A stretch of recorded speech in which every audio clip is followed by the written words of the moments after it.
Hello students, welcome to our channel vision Guru. So ఇవాళ మనం AP 10th class new Hindi text book, change అయినటువంటి Hindi text బుక్లో నుంచి మనము థర్డ్ లెసన్ గురించి చెప్పుకోబోతున్నాము. కావ్యఖండ్లో నుంచి థర్డ్ లెసన్ అనమాట. సో మైథిలి శరణ్ గుప్త రాసినటువంటి మనుష్యత అనేటువంటి లెసన్ గురించి మనం ఈరోజు డిస్కస్ చేసుకోబోతున్నాము. అయితే ఈ పోయంని రాసింది మైథిలి శరణ్ గుప్త అనమాట. ఇక్కడ మీరు చూడొచ్చు, ఆయన ఇమేజ్ ఇచ్చున్నారు. అలాగే ఆయన పుట్టిన సంవత్సరము, మరణించిన సంవత్సరం కూడా ఇచ్చారు. 1886లో ఆయన జన్మించారు. అలాగే 1964 1886 में उनका जन्म हुआ और 1964 में उनकी मृत्यु हुई.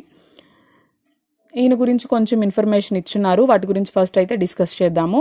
సో చూడండి, 1886 में झांसी के करीब चिरगांव में जन्मे मैथिली शरण गुप्त अपने जीवन काल में ही राष्ट्र कवि के रूप में विख्यात हुए.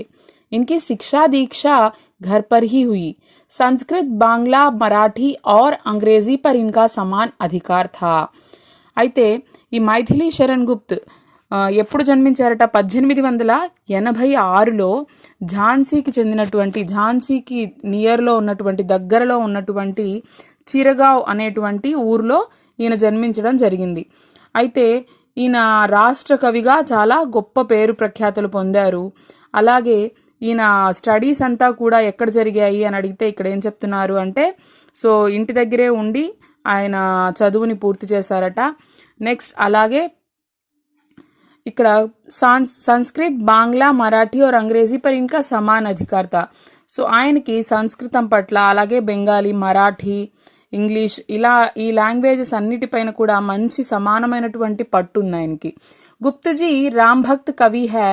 राम का कीर्तिगान इनकी चिरसंचित अभिलाषा रही. इन्होंने भारतीय जीवन को समग्रता में समझने और प्रस्तुत करने का भी प्रयास किया. అయితే మైథిలి శరణ్ గుప్త్ ఈ కవి రాముడి కీర్తనలు చేయడం అనేది ఆయన చిరకాల వాంఛ, కోరిక అనమాట. అయితే ఈయన భారతీయ జీవితాన్ని బాగా అర్థం చేసుకున్నారు. దాన్ని ఆయన కవితలలో, ఆయన రచనల్లో ప్రదర్శించడానికి చాలా ప్రయత్నించారు.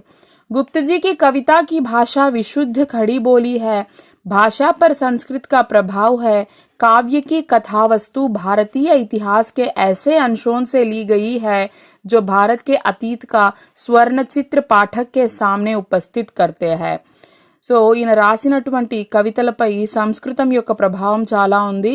అలాగే ఈయన రాసినటువంటి కావ్య రచనలు ఏవైతే ఉన్నాయో, తర్వాత కథావస్తు ఏవైతే ఉన్నాయో, ఇవి మన దేశపు, అంటే భారతదేశపు చరిత్ర నుంచి ఎలాంటి అంశాలను తీసుకున్నాయి అంటే, మన భారతదేశ చరిత్రని ఒక సువర్ణ, అంటే బంగారు చిత్రపటాన్ని మన ముందు ఉంచేలాగా అనమాట. సో అంత బాగా ఈయన పాఠకుల ముందుకి తీసుకొస్తారనమాట. गुप्त जी की प्रमुख कृतियां हैं साकेत, यशोधरा, जयद्रथ वध. गुप्त जी के पिता सेठ रामचरण दास भी कवि थे और इनके छोटे भाई सियाराम शरण गुप्त जी प्रसिद्ध कवि हुए. ఈయన రాసినటువంటి కొన్ని ప్రధానమైనటువంటి, ముఖ్యమైనటువంటి రచనలు సాకేత్, యశోధర, జయద్రథ్ వధ్, ఇవి కొన్ని ముఖ్యమైనటువంటి రచనలు. అలాగే ఈ వీరి తండ్రి గారు ఎవరు అంటే సేఠ్ రామ్ చరణ్ దాస్, ఈయన కూడా ఒక కవి అంట. తర్వాత ఈయన బ్రదర్, ఈయన తమ్ముడు సియారామ్ శరణ్ గుప్త్, ఈయన కూడా ఒక ప్రసిద్ధి చెందినటువంటి కవి అని చెప్పుకుంటున్నారు. సో ఇది మనకి కవి గురించి ఇచ్చినటువంటి ఇన్ఫర్మేషన్ అనమాట. నెక్స్ట్ మనం పోయంలోకి వెళ్ళిపోదాము. మనుష్యత. సో చూడండి, పోయంలో అసలు ఏం చెప్తున్నారు ఇక్కడ. మనుష్యత అని టైటిల్ ఇచ్చారు. అంటే దేని గురించి చెప్తున్నారు? ఒక మనిషి యొక్క బిహేవియర్ ఎలా ఉండాలి, సో మనిషి బ్రతికేటువంటి తన జీవితం ఎలా గడపాలి, ఎవరి కోసం బ్రతకాలి అనే దాని గురించి ఇందులో చెప్పడం జరిగింది. సో మొత్తం దీంట్లో 8 స్టాంజర్స్ ఉన్నాయి. పూరే 8 పద్ హై ఇస్ కవితాకే అంతర్గత్. అయితే మనము ఫస్ట్ 4 స్టాంజర్స్ ఫస్ట్ వీడియోలో డిస్కస్ చేద్దాము. అలాగే మిగతా 4 స్టాంజర్స్ పార్ట్ 2 నెక్స్ట్ వీడియోలో డిస్కస్ చేద్దాము. సో ఎందుకంటే ఇవి కొంచెం లెంతీ వీడియో అయిపోతుంది. సో కాబట్టి 2 వీడియోస్ కింద దీన్ని నేను పోస్ట్ చేయదలుచుకున్నాను. సో అయితే ఫస్ట్ స్టాంజర్ చూద్దాము. పహలా పద్ देखिए. विचारलो कि मत्स्य हो न मृत्यु से डरो कभी, मरो परंतु यों मरो की याद जो करे सभी. हुई न यो समृत्युतो वृथा मरे वृथा जिए, मरा नहीं वही कि जो जिया न आपके लिए। वही पशु प्रवृत्ति है कि आप ही चरे, वही मनुष्य है कि जो मनुष्य के लिए मरे। और एक बार देखिए पहला पद, विचार लो कि मर्त्य हो न मृत्यु से डरो कभी, मरो परंतु यो मरो की याद जो करे सभी। हुई न यो समृत्यु तो वृथा मरे वृथा जिए, मरा नहीं वही कि जो जिया न आपके लिए। वही पशु प्रवृत्ति है कि आप ही चरे, वही मनुष्य है कि जो मनुष्य के लिए मरे। तो कवि इस पद के अंतर्गत क्या कहना चाहते हैं? तो वे ये कहना चाहते हैं हमें ऐसा करना चाहिए कि हमें मरने के बाद भी लोग याद रख सके, మనం చనిపోయిన తర్వాత కూడా మనల్ని ప్రజలు గుర్తుపెట్టుకోవాలి, అలాంటి చావు రావాలి. చూడండి ఫస్ట్ 2 లైన్స్ చూసినట్లయితే మనం ఫస్ట్ విచారలోకి మృత్యు హోన మృత్యు సే డరో కభీ, మరో పరంతు యో మరో కి యాద్ జో కరే సభీ. విచారులోకి మర్త్య అంటే ఏంటి అంటే మృత్యు, మరణము అని. అయితే ఏం చెప్తున్నారు? మృత్యుతో నిశ్చయ హే, మనుష్య కా మృత్యుతో నిశ్చయ హే. మనిషి చనిపోవడం అనేది అందరికీ తెలిసిన విషయమే, యథార్థం. అది ఎవరైనా సరే ఎప్పుడో ఒకసారి చనిపోవడం తథ్యం. మనకి మరణం అనేది తప్పదు. మృత్యుసే డరో కభీ ఎందుకు చెప్తున్నారు? ఎందుకు భయపడుతున్నారు? చావు అంటే ఎందుకు మనిషికి అంత భయం? ఎప్పుడైనా రావాల్సిందే కదా, ఎవరైనా చనిపోవాల్సిందే కదా. మరో పరంతు యో మరో కి యాద్ జో కరే సభీ. యో మరో, యో మతలబ్ ఐసే మరో, చనిపోవడం అయితే ఖాయం, ప్రతి ఒక్కరూ చనిపోతారు. కానీ ఎలా చనిపోవాలి? చనిపోతే నీ చావు ఇలా ఉండాలి, ఎలా ఉండాలి అంటున్నారు కవి. కి యాద్ జో కరే సభీ, హర్ కోయి తుమ్హారీ మృత్యు కో యాద్ కరే. సో మనం చనిపోయిన తర్వాత మన గురించి మంచిగా మాట్లాడుకోవాలి, అలాంటి చావు అయి ఉండాలి మనది. నెక్స్ట్ 2 లైన్స్ చూడండి. हुई न यो समृत्यु तो वृथा मरे वृथा जिए, मरा नहीं वही कि जो जिया न आपके लिए.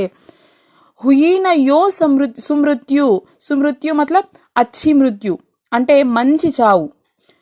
ఒకవేళ నీది మంచి చావు కాకపోతే, అంటే నువ్వు నీ కోసం మాత్రమే బ్రతికితే, నువ్వు బ్రతికినంత కాలం కేవలం నీ కోసమే, నీ స్వార్థం కోసమే బ్రతికినట్లయితే, ఇతరులకి సహాయం చేయకుండా, ఇతరుల గురించి ఆలోచించకుండా, నువ్వు ఎవ్వరికి ఏ పని చేసి పెట్టకుండా, ఎవ్వరికి సహాయం చేయకుండా, మంచి చేయకుండా చనిపోతే, వృథా మరే వృథా జియే.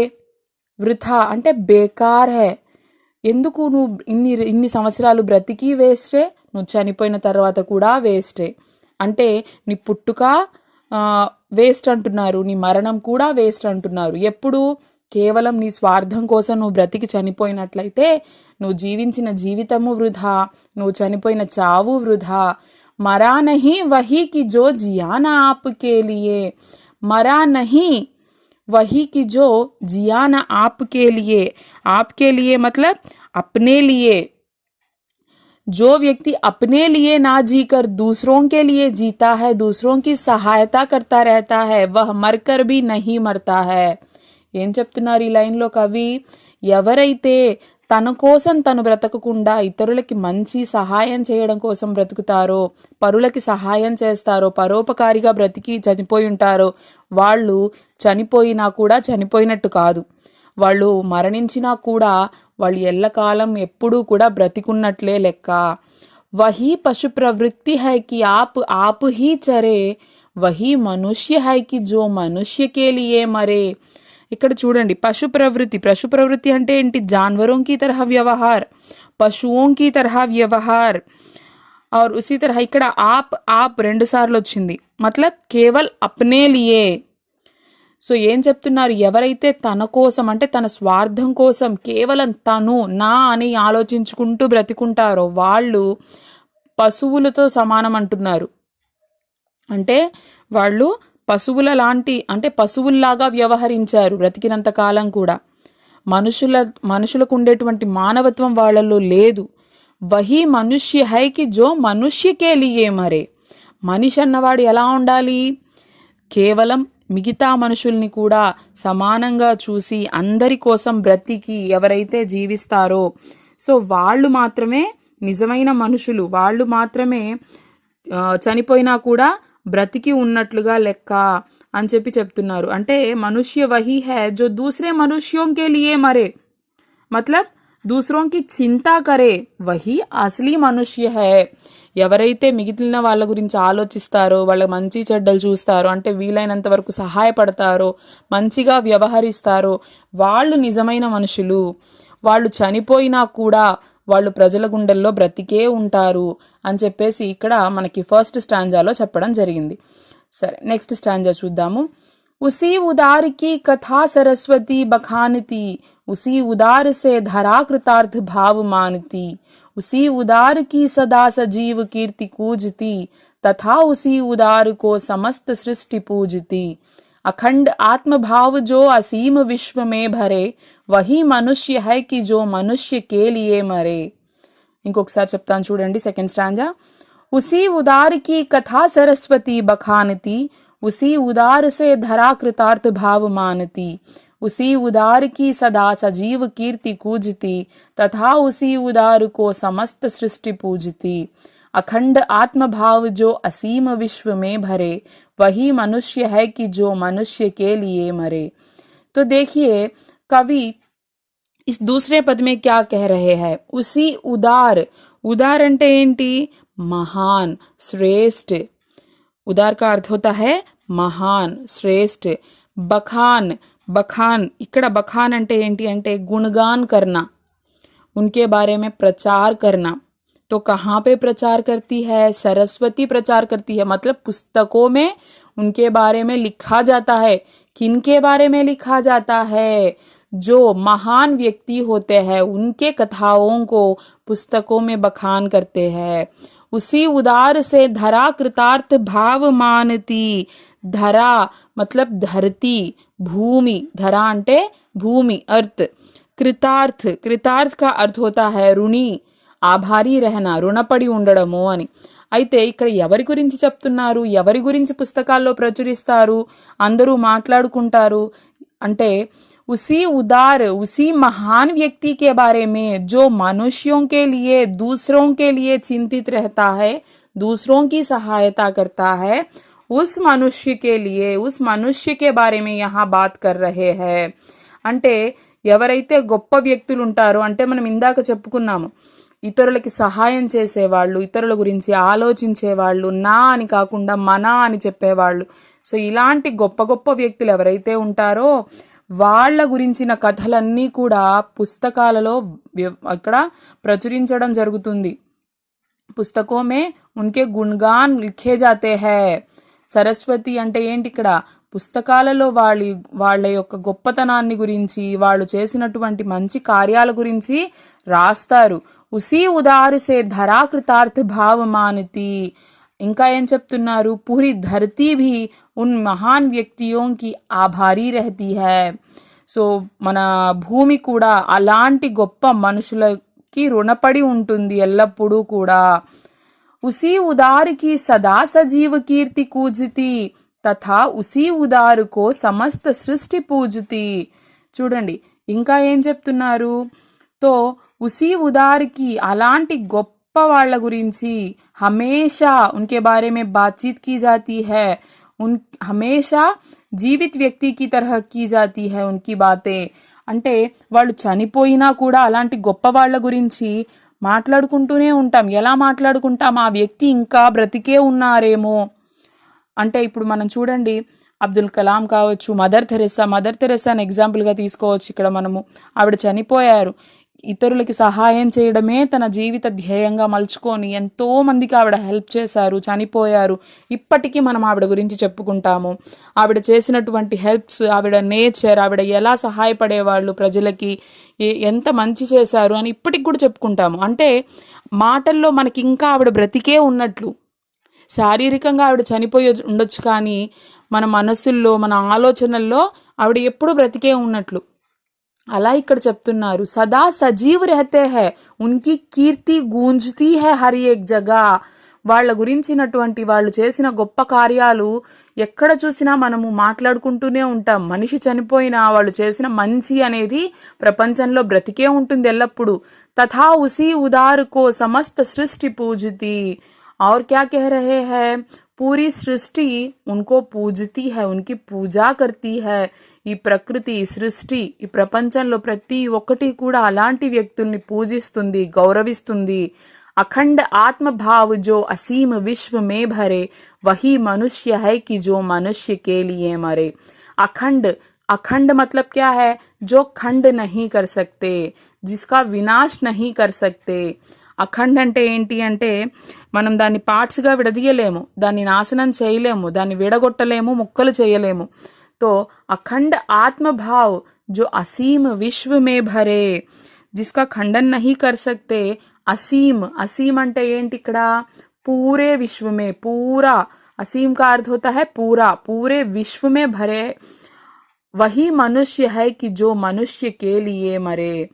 ఇంకా ఏం చెప్తున్నారు ఇక్కడ कवि, क्या कहते हैं, जो व्यक्ति पूरे संसार को अखंड भाव और भाईचारे की भावना में बांधता है, ఎవరైతే ఈ మొత్తం ప్రపంచాన్ని ఒక సోదర భావంతో, మానవత్వంతో, అంటే ఎవరిని విడదీయకుండా, ఎవరిని వేరుగా చూడకుండా, అందరినీ సమాన దృష్టితో చూసి అందరినీ తన అనుకుంటారో అలాంటి వ్యక్తులు నిజంగా, నిజమైన మాటల్లో మనిషి అంటే అలాంటి వ్యక్తుల్ని మనం మనుషుల కింద తీసుకోవాలి, అంటే మంచి వ్యక్తుల కింద తీసుకోవాలి.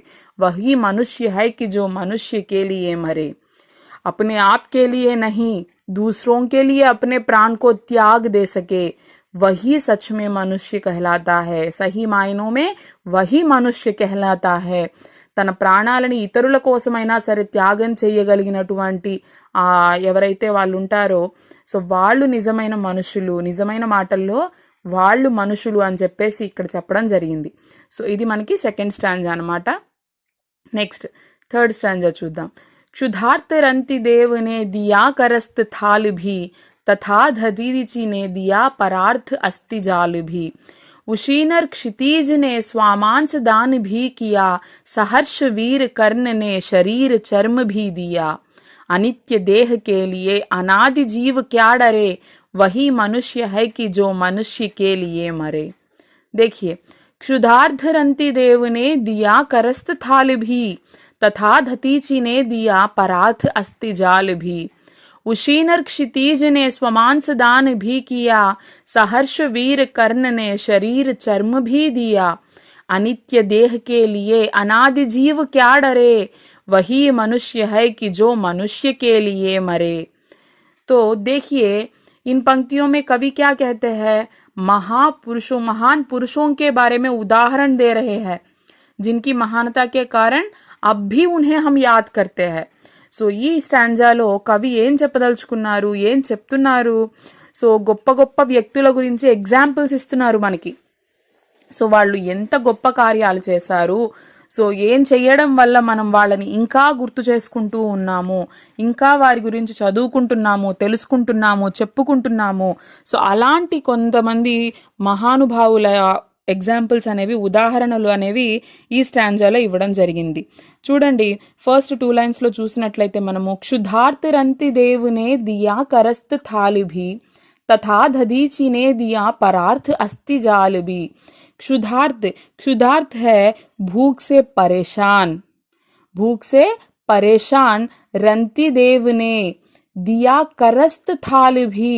करस्त, करस्त मतलब अपने हाथ में जो थाल है उसको दे दिया है. तथा दधीचि ने दिया परार्थ अस्ति जाल भी. परार्थ, परार्थ का अर्थ होता है पूरा. అయితే ఇక్కడ చూడండి ఏం చెప్తున్నారు, క్షుధార్త్, భూక్సే అంటే ఆకలి మీద ఉన్నటువంటి రంతిదేవ్ ఆయన ఏం చేశారు, తన చేతిలో ఉన్నటువంటి చివరి ప్లేట్, అంటే చాలా ఆకలిగా ఉన్నారు ఆయన. మతలబ్ యహా పే పౌరాణిక్ కథాయే, మనకి పురాణాలలో ఉన్నటువంటి కొంతమంది వ్యక్తుల గురించి ఇక్కడ ఎగ్జాంపుల్స్ చెప్తున్నారనమాట. వాళ్ళు ఎలా త్యాగం చేశారు, తమల్ని అంటే తన సెల్ఫ్ గురించి ఆలోచించుకోకుండా, నా అని ఆలోచించకుండా తనని పక్కన పెట్టుకొని ఎంతసేపు పక్క వాళ్ళ గురించి ఆలోచించిన దాని గురించి ఇక్కడ మనకి చెప్తూ ఉన్నారనమాట. అంటే ఇక్కడ రంతిదేవ్ గురించి చెప్తున్నారు. సో ఆయన ఏం చేశారు, చాలా ఆకలితో ఉన్నారు. భూక్ సే పరేషాన్ హై రంతిదేవ్. तो उन्होंने क्या किया, अपने हाथ की आखिरी थाली भी దాన్ కర్ దియే.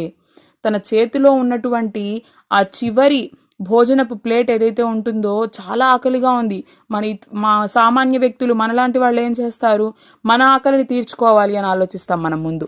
కానీ ఆయన ఏం చేశారు, తనకు అంత ఆకలిగా ఉన్నా కూడా తన చేతిలో ఉన్న చివరి భోజనపు పళ్ళాన్ని ఏదైతే ఉందో దాన్ని దానం చేసేశారు. तथा दधीचि ने दिया परार्ध अस्थि झाल भी. तो उसी तरह यहाँ पे महर्षि दधीचि ने क्या किया, अपने पूरे शरीर की हड्डियां, अपने पूरे शरीर की अस्थिजाल मतलब हड्डियां जो है, हड्डियों को वज्र बनाने के लिए दान कर दिए. సో ఇక్కడ వజ్రాయుధం తయారు చేయడానికి ఏం చేశారు దతీజీ మహర్షి, ఆయన ఎముకలన్నిటినీ కూడా దానం చేశారు. తన శరీరంలో ఉన్నటువంటి బోన్స్ వాటన్నిటినీ కూడా దానం చేసేశారు. ఉషీనర్ क्षितिज ने स्वमांस दान भी किया, सहर्ष वीर कर्ण ने शरीर चर्म भी दिया.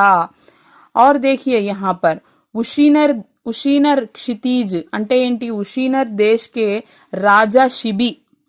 ఉషీనర్ షిచీజ్ అంటే ఏంటి అంటే అక్కడి రాజు, उशीनर देश के राजा जो है शिबी, उन्होंने क्या किया, स्वमांस मतलब अपना मांस, अपना शरीर का जो मांस, తన శరీరంలో ఉండేటువంటి మాంసము, తన శరీరంలో ఉండేటువంటి కండ, దాన్ని దానం చేశారట. सहर्ष वीर कर्ण ने शरीर चर्म भी दिया. అలాగే ఖుషి సహర్ష్ ఖుషి వీరుడైనటువంటి కర్ణుడు, ఆయన ఏం చేశాడు, తనకి పుట్టుకతో వచ్చినటువంటి శరీర చర్మ అంటే శరీరం మీద ఉన్నటువంటి కవచకుండలాలు, కర్ణుడికి పుట్టుకతోనే కవచకుండలాలు వరంగా లభిస్తాయి కదా, వాటిని సైతం దానం చేశాడు. ఉషీనర్ क्षितिज, उशीनर देश के राजा शिबी ने क्या किया, ये कबूतर की जान बचाने के लिए अपना पूरा मांस दान कर दिया. ఒక పక్షిని, ఒక పావురాన్ని బ్రతికించడం కోసం దాని బరువుతో సమానమైనటువంటి మాంసాన్ని నేను కావాలంటే ఇస్తాను అని చెప్పేసి తను ఏం చేశాడు, చివరికి ఎంతసేపటికి అది బరువు సమానంగా తూగకపోయేసరికి తన శరీరాన్ని సైతం కోసి ఆ పావురాన్ని బతికించడానికి తన శరీరాన్ని సైతం, తన మాంసాన్ని సైతం అక్కడ దానం చేసేస్తాడు. అలాగే सहर्ष वीर कर्ण ने शरीर चर्म भी दिया.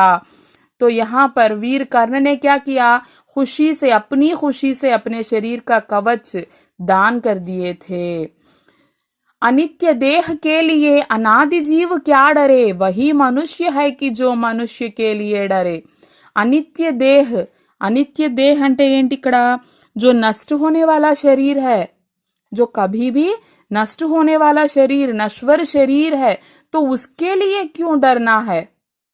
అనాది జీవ్ క్యా డరే, అనాది జీవ్ మతలబ్ మనుష్య. ఎప్పుడైనా సరే మన శరీరం అనేది మట్టిలో కలిసిపోవాల్సిందే కదా. సో అలాంటి నాశనం అయిపోయేటువంటి ఆ శరీరానికి ఎందుకు మీకంత భయం ఓ మనిషి, నీ ప్రాణాల మీద నీకెందుకంత భయం, ఎప్పుడైనా మరణం రావాల్సిందే కదా. వహీ మనుష్య హై కి జో మనుష్య కే లియే మరే. तो कवि कहते हैं मनुष्य वही कहलाता है जो दूसरों के लिए अपने आप को त्याग देता है. ఎవరైతే ఇతరుల కోసం తన ప్రాణాలను సైతం త్యాగం చేయడానికి సిద్ధంగా ఉంటారో, నిజమైన మాటల్లో చెప్పాలంటే తనే నిజమైన మనిషి అని చెప్పి ఈ స్టాంజాలో చెప్తున్నారనమాట. నెక్స్ట్ 4th స్టాంజా చూద్దాం. చౌథా పద్, సహానుభూతి चाहिए महाविभूति है यही, वशीकृता सदैव है बनी हुई स्वयं मही. विरुद्धवाद बुद्ध का दया प्रवाह में बहा, विनीत लोक वर्ग क्या न सामने झुका रहा. आहा वही उदार है परोपकार जो करे, वही मनुष्य है कि जो मनुष्य के लिए मरे. చూడండి, సహానుభూతి चाहिए महाविभूति है यही, वशीकृता सदैव है बनी हुई स्वयं मही. विरुद्धवाद बुद्ध का दया प्रवाह में बहा, विनीत लोक वर्ग क्या न सामने झुका रहा. आहा वही उदार है परोपकार जो करे, वही मनुष्य है कि जो मनुष्य के लिए मरे. ఇక్కడ ఫస్ట్ 2 లైన్స్ చూద్దాము. सहानुभूति चाहिए महाविभूति है यही. सहानुभूति का अर्थ क्या होता है? दया, करुणा. और महाविभूति का अर्थ क्या होता है? सबसे बड़ी संपत्ति. देखिए ఇక్కడ చూడండి, కవి ఈ స్టాంజాలో మనకి ఏం చెప్తున్నారు? सहानुभूति चाहिए महाविभूति है यही. सहानुभूति मतलब मनुष्य के हृदय में दया और करुणा यह रहना चाहिए. वही बड़ी सबसे बड़ी धन दौलत और सबसे बड़ी संपत्ति है मनुष्य के लिए. మన మనసులో ఇతరుల పట్ల దయ, కరుణ ఈ భావనలు ఖచ్చితంగా ఉండాలి. ఎందుకంటే అవే మనకి చాలా పెద్ద సంపద, చాలా పెద్ద ఆస్తి మనకి. वशीकृत सदैव है बनी हुई स्वयं मही. वशीकृत मतलब वश में करने वाला, वश में करने वाला, वशीकृत. मही का अर्थ होता है ईश्वर. तो ईश्वर किसके प्रति वश, किसके वश में आ जाता है? जिसके हृदय में दया और करुणा के भाव होते हैं, वही ईश्वर को, भगवान को अपने प्रति आकर्षित कर सकता है. ఎవరైతే, ఎవరి మనసులో అయితే ఈ భావనలు ఉంటాయో, దయ, కరుణ, మంచి, ఇతరులకి సహాయం చేయడం, ఇతరుల గురించి ఆలోచించే గుణం, తత్వం ఉంటాయో వాళ్ళ పట్ల భగవంతుడు కూడా ఆకర్షితుడవుతాడు. భగవంతుడిని సైతం వశీకరణం చేసుకోవచ్చు, అంటే తమ వైపు తిప్పుకోవచ్చు. భగవంతుడు ఆటోమేటిక్గా వాళ్ళ దగ్గర ఉంటాడు, వాళ్ళ వైపు వచ్చేస్తాడు అని చెప్పి చెప్తున్నారనమాట. విరుద్ధవాద బుద్ధ కా దయా ప్రవాహ మే బహా विनीत लोक वर्ग क्या न सामने झुका रहा. చూడండి, विरुद्धवाद मतलब यहाँ पे क्या कहते हैं? विरुद्ध करना. विरुद्धवाद मतलब उसका विरुद्ध करना, వ్యతిరేకించడం అన్నమాట. దేని వ్యతిరేకించారు? ఎవరు వ్యతిరేకించారు? तो कवि यहाँ पर किसके बारे में बात कर रहे हैं? महात्मा बुद्ध के बारे में उदाहरण दे रहे हैं. तो महात्मा बुद्ध के बारे में यहाँ पर बता रहे हैं. ఇక్కడ బుద్ధుడి గురించి చెప్తున్నారనమాట. సో ఫస్ట్ 2 లైన్స్లో మన మనసులో దయా, కరుణ భావనలు ఉన్నట్లయితే మనం భగవంతుణ్ణి కూడా ఆకర్షితుల్ని చేసుకోవచ్చు అని చెప్పారు. ఇక్కడ ఏం చెప్తున్నారు? ఇక్కడ ఎగ్జాంపుల్కి చెప్తున్నారనమాట. ఉదాహరణ के तौर पर बता रहे हैं. तो महात्मा बुद्ध है जिनसे लोगों का दुख नहीं देखा गया. దో లోగోं का दुख అంటే ప్రజలు పడేటువంటి కష్టాలు, వీటన్నిటిని ఆయన చూడలేకపోయాడు బుద్ధుడు. చూడలేకపోయి తర్వాత ఏం చేశాడు? ఈ ప్రపంచంలో ఉన్నటువంటి ప్రజలు పాటించే నియమాలు, నీతి, రూల్స్ ఇవన్నీ కూడా వీటన్నిటినీ లోక కళ్యాణం కోసం ఏం చేశాడు? వ్యతిరేకించాడు. కొన్ని నియమాలని ఆయన వ్యతిరేకించాడు. ఎందుకు అంటే ఆయన ఆ ప్రజలు పడేటువంటి కష్టాలని చూడలేకపోయాడు. చూడలేకపోబట్టి వాటన్నిటినీ కూడా వ్యతిరేకించాడు. आहा वही उदार है परोपकार जो करे, वही मनुष्य है कि जो मनुष्य के लिए मरे.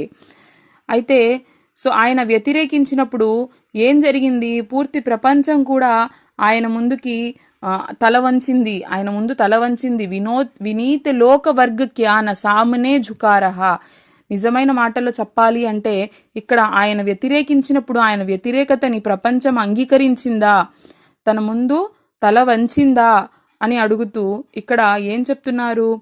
వహీ ఉదార్ హై. తో ఏంటి దయా, కరుణ అని చెప్పాము. ఏంటి అది అంటే పరోపకార్ జోకరే, పరులకి ఉపకారం చేసేటువంటి వారే. వాళ్ళ అంటే ఎవరైతే ఇతరులకి సహాయం చేస్తారో, పరులకి ఉపకారం చేస్తారో, ఇతరుల పట్ల జాలి, దయ వంటివి కలిగి ఉంటారో అది నిజమైన దయా, కరుణ అంటే. వహీ మనుష్య హై కి జో మనుష్య కే లియే మరే. तो जो दया की भावना रखता है, दूसरों की सहायता करता है, उनको लोग पूजते हैं, उनकी इज्जत करते हैं, उनको महान लोग कहते हैं, वे ही परोपकारी कहलाते हैं. तो वही मनुष्य है. सही मायनों में, सही अर्थों में मनुष्य किसे कहते हैं? जो दूसरों की सहायता करते हैं, दूसरों के लिए अपने प्राण को त्याग कर सकते हैं. ఎవరైతే ఇతరులకి సహాయం చేస్తారో, ఇతరుల గురించి ఆలోచిస్తారో, అలాగే ఇతరుల కోసం తమ ప్రాణాలను సైతం లెక్క చేయకుండా త్యాగం చేయడానికి సిద్ధంగా ఉంటారో అలాంటి వాళ్ళనే ఇక్కడ నిజమైన మనుషులుగా పరిగణిస్తారు అని చెప్పేసి ఇక్కడ కవి చెప్పడం జరిగింది. సో ఇవి మనకి ఫస్ట్ 4 స్టాంజాస్ అనమాట మనుష్యత పోయంకి సంబంధించి. సో మనము నెక్స్ట్ వీడియోలో నెక్స్ట్ 4 స్టాంజాస్ డిస్కస్ చేద్దాము. సో ఐ హోప్ మీ అందరికీ ఇది అర్థమయ్యింది అనుకుంటూ ఉన్నాను. సో దీనికి సంబంధించి మీకు ఏదైనా లైన్ డౌట్గా ఉన్నా, ఏదైనా అర్థం కాకపోయినా మీరు కామెంట్ సెక్షన్లో తెలియజేశారంటే నేను వాటికి తప్పకుండా రిప్లై ఇస్తాను. సో నెక్స్ట్ వీడియోలో మనము నెక్స్ట్ 4 స్టాంజర్స్ అనే ఎక్స్ప్లెనేషన్ చూద్దాము. ఎవరైనా మన వీడియోని ఫస్ట్ టైం విజిట్ చేస్తున్నట్లయితే తప్పకుండా మీరు ప్రీవియస్ వీడియోస్ చెక్ చేయండి. మీకు నచ్చితే మాత్రం, హెల్ప్ అవుతుంది అంటే మాత్రం మన వీడియోస్ని లైక్ చేయండి, షేర్ చేయండి అండ్ సబ్స్క్రైబ్ చేసుకోవడం మర్చిపోవద్దు. బెల్ ఐకాన్ని క్లిక్ చేసినట్లయితే నోటిఫికేషన్స్ అనేవి వెంటనే వస్తూ ఉంటాయి. Thank you.